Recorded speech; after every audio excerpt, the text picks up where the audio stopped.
নমস্কার বন্ধুরা, বনির সাথে নানা রান্নায় আপনাদের সকলকে স্বাগত জানাই। আজকে আমি নিয়ে এসেছি প্রতিবারের মতো এবারও একটা অন্যতম রেসিপি আপনাদের জন্য, ফুচকা রেসিপি। আর fuchka recipe requested by Deshi Flavour. তাহলে দেখে নেওয়া যাক কলকাতা স্টাইলের ফুচকা রেসিপি কিভাবে বানাতে হয়। ফুচকা তৈরি করার জন্য প্রথমে আমি এখানে আলুগুলো পরিষ্কার করে ধুয়ে কেটে তারপর আমি প্রেসার কুকারে সেদ্ধ হতে দিয়ে দিয়েছি। তারপর দেখুন আমি এখানে 150 গ্রাম মটর ভিজিয়ে রেখেছি 10 থেকে 12 ঘন্টা। তারপর সেটাও আমি প্রেসার কুকারে সেদ্ধ হতে দিয়ে দিচ্ছি। তারপর দেখুন এখানে আমি 100 গ্রাম তেঁতুল নিয়েছি। আপনারা যে যেমন টক খান সেই অনুযায়ী কিন্তু তেঁতুলটা নেবেন। তারপর দেখুন তেঁতুলটা আমি কচলে কচলে ধুয়ে নিচ্ছি ভালো করে। আর তারপর দেখুন এইভাবে আমি সুন্দর করে কচলে কচলে করে আমি তেঁতুলের রসটা নিয়ে নিচ্ছি। তারপর দেখুন জলটা আমি একটু বেশি পরিমাণেরই দেব। আগে বীজগুলো আমি তেঁতুলের বার করে নেব। তারপর আমি একটা স্ট্রেনারের সাহায্যে এইটাকে আমি দেখুন ছেঁকে নেব, যাতে একটুও কোনো কিছু না থাকে এই তেঁতুল জলটাতে। দেখুন এই সুন্দরভাবে আমি ছেঁকে দিচ্ছি।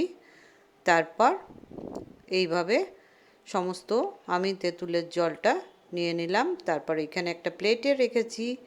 দেখুন গন্ধরাজ লেবু, ধনেপাতা কুচি, তারপর 1 টেবিল স্পুন বিট লবণ আর 1 টেবিল স্পুন রেখেছি এখানে প্লেন লবণ। আর আপনারা নিজেদের স্বাদ অনুযায়ী লবণটাও নিয়ে নেবেন। তারপর এখানে আমি রোস্ট করার জন্য রেখেছি দেখুন শুকনো লঙ্কা, জিরে আর ধনে। তারপর একটা গরম কড়াই, সেখানে আমি একটু নাড়াচাড়া করে নেব।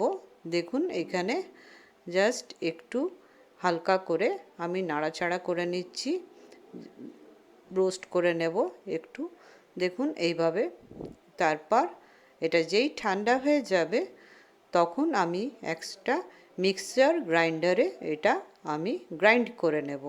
কিন্তু গরম অবস্থায় করবেন না প্লিজ, এটা ঠান্ডা অবস্থায় করবেন, কারণ গরম অবস্থায় করলে একটা অ্যাক্সিডেন্ট হওয়ার চান্স থাকে। তারপর দেখুন এই তেঁতুল জলটাতে আমি 1 টেবিল স্পুন নিয়ে নেব বিট লবণ। তারপর 1 টেবিল স্পুন নিয়ে নেব আমি প্লেন লবণ। তারপর দেখুন আমি গন্ধরাজ লেবুটা ভালো করে এখানে আমি দেখুন টিপে টিপে পুরো রসটা নিয়ে, খোসাটা কিন্তু আমি এখানে তেঁতুল জলেই রেখে দেব, কারণ এটাতে একটা ভালো গন্ধ ছাড়বে। এই অ্যারোমাটাই খুব ভালো লাগবে যখন আমি ফুচকাটা বানিয়ে ফেলব। ছোট বড় সবাই ফুচকা খুব ভালোবাসে এবং এই ফুচকার নাম শুনলেই সকলের জিভে জল আসে। দেখুন তারপর এটার মধ্যে একটু ধনেপাতা কুচনো দিয়ে দিলাম। এইভাবেই আমি সুন্দর করে জলটা করে নিচ্ছি এবং এই যে ড্রাই মশলা যেটা করেছিলাম সেটাও মিক্সড করে দিলাম এই তেঁতুল জলে। তারপর আলুটাও সেদ্ধ হয়ে গেছে, খোসাটা ছাড়িয়ে আমি মেখে ফেলেছি। আর এইখানেও আমি নিজের স্বাদ অনুযায়ী লবণটা দিয়েছি। আমি এখানে 1 টেবিল স্পুন সাদা লবণ দিয়েছি আর 1 টেবিল স্পুন দিয়েছি আমি এখানেও বিট লবণ। আর দেখুন তেঁতুল আলাদা করে আমি গুলে রেখেছিলাম, সেটার জলটা আমি দিচ্ছি। তবে আপনারা চাইলে এই তেঁতুল জলটা কিন্তু কালো তেঁতুলও করতে পারেন, সেটাতে ফুচকার জলটা আরও বেশি পারফেক্ট হয়। আর 150 গ্রাম মটরটা আমি পুরোপুরি দিয়ে দিয়েছি, কারণ এটা বাড়িতে করছি তো মটরটা দিলে কিন্তু স্বাদ বেশি হয়। ফুচকাওয়ালারা বেশি আলু দিয়ে ফেলে, কারণ মটরের দামটা একটু বেশি পড়ে তাই। কিন্তু এটা তো বাড়ির তৈরি, এটা তো ফুচকার ব্যাপারই নেই যে ফুচকাওয়ালার ব্যাপার। সেই জন্য আমি এখানে একটু মটরটা বেশি দিয়ে টেস্টি বানাবার চেষ্টা করেছি। তারপর ধনেপাতা কুচনো দিয়েছি আর ড্রাই মশলাটা দিয়ে ভালো করে আমি মেখে নিয়েছি।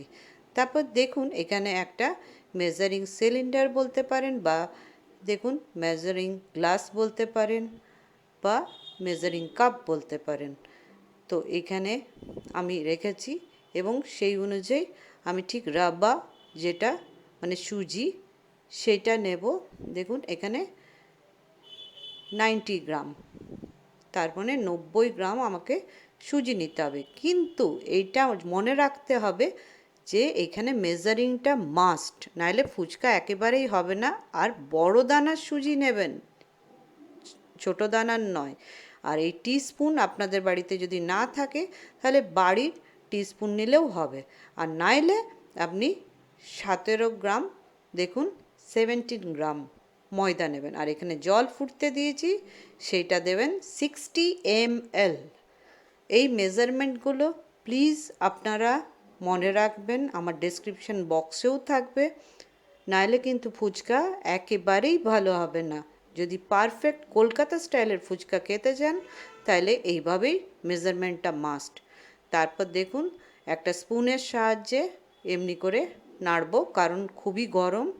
তারপর যখন হাতে ছোঁয়ার মতো হবে তখন আমি এটাকে হাত দিয়ে ভালো করে মেখে আমি 15 মিনিটের জন্য এটা ঢাকা দিয়ে দেব।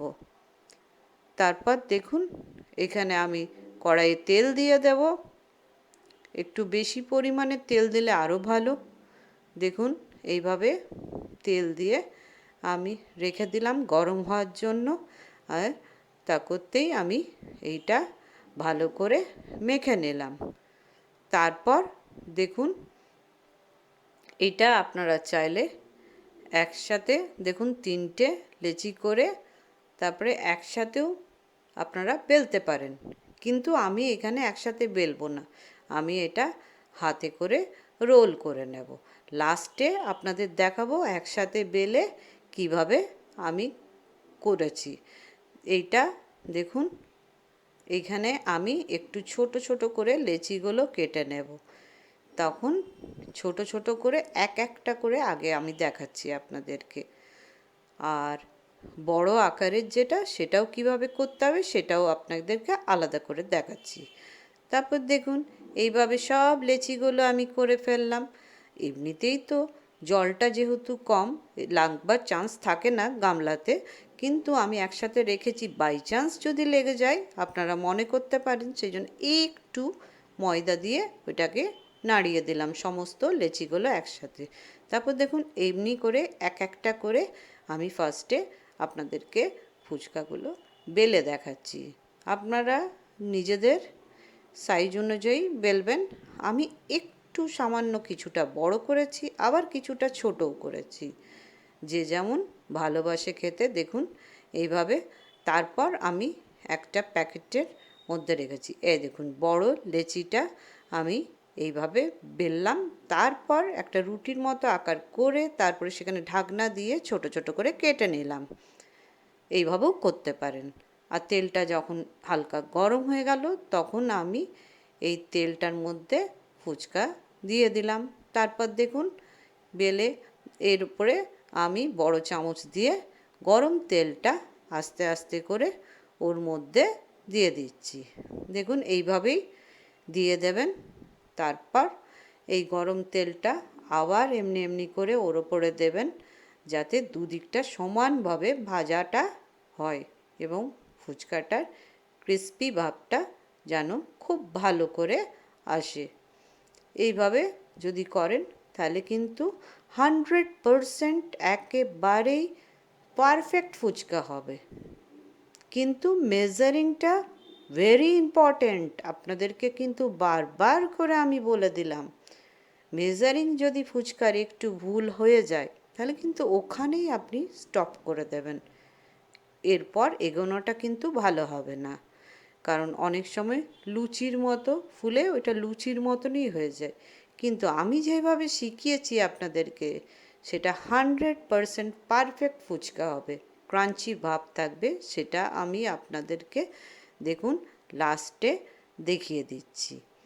এইভাবে যদি ফুচকা একবার খান তাহলে কোনো দিনই আপনারা ছাড়তে পারবেন না।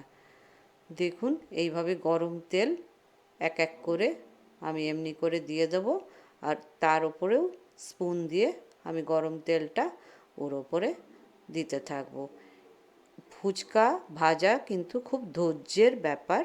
এটা মোটামুটি এক একটা ফুচকা 30 থেকে 40 সেকেন্ড লাগে এমনি এমনি ভালো করে দেখুন ভাজতে।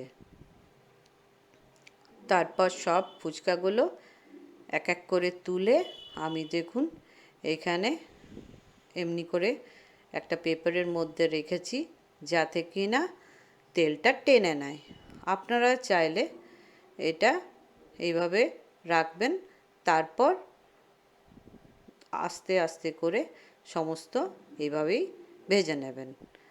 এইভাবে ভাজলে দেখুন তারপর রেখেছি যাতে তেলটা পুরো টেনে নিল, তারপর আমি গামলাতে রাখলাম।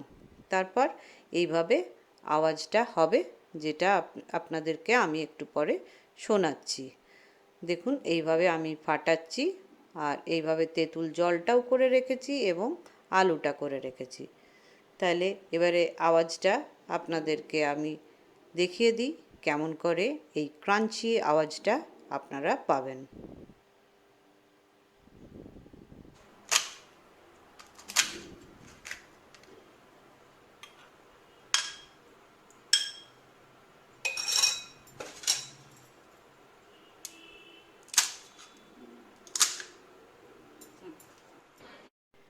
আশা করছি আপনাদের এই ফুচকার রেসিপিটা আমার ভালো লেগেছে এবং ক্রাঞ্চি আওয়াজটা পেয়েছেন।